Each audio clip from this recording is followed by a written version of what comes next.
అరే భయ్! ఇప్పుడంతా హైబ్రిడ్ కాలం గాని, ఎనకటైతే కాలంకి తగ్గట్టే కాయలు, పండ్లు దొరుకుతుండే. దానికి తగ్గట్టే వరుగులు, తొక్కులు పెట్టుకుంటుండే. గల్లకల్లా వాక్కాయల సీజన్ వచ్చినప్పుడైతే మా నాయనమ్మ కంపల్సరీ వాక్కాయ తొక్కు పెడుతుండే. లవ్ అంటే లవ్ కమ్మకుంటుండే.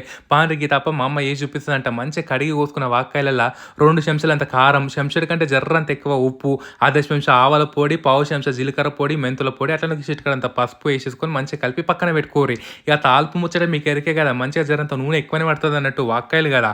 మంచిగా మూతమని మెంతులు, అట్లనే మిరప గింజలు ఉంటాయి చూడుండ్రి. అవి, ఆవాలు, జీలకర్ర ఏసేసి, ఇంగువ, ఫ్రెష్‌గా నూరుకున్న అల్లం ఎల్లిగడ్డ ముద్ద, మొత్తం కల్యామాకు, ఎండుమిరపకాయలు ఏసేసుకొని ఉడుకుడుకున్నప్పుడే ఈ వాక్కాయలలో ఏసేయాలన్నట్టు. ఎందుకంటే వాక్కాయలు చానా ఒగరు, పుల్లగుంటాయి. ఈ ఉడుకుడుకేయడం వల్ల జర ఉడికినట్టు అయితదన్నట్టు. మంచిగా అంటే మంచిగుంటది. ఉడుకునంటే ఉడుకుడు కాదు గానీ మంచిగా ఈ కారాలు గిట్లంతా ఊరుతాయి. మీరు ఫ్రిడ్జ్‌లో పెట్టుకోకపోతే 10 రోజులు ఉంటది. ఫ్రిడ్జ్‌లో పెట్టుకుంటే 3 నెలలైనా ఉంటది. టేస్ట్ అయితే లవ్ అంటే లవ్ మంచిగుంటదన్నట్టు. గీ తాప వాక్కాయలు సీజన్ మస్తు దొరుకుతున్నాయి మార్కెట్‌లో. ఈ తాప తెచ్చుకొని ఒకసారి వండుకొని చూడుండ్రి. పెయికి కూడా మంచిదే వాక్కాయలు మీకు ఎరికే కదా!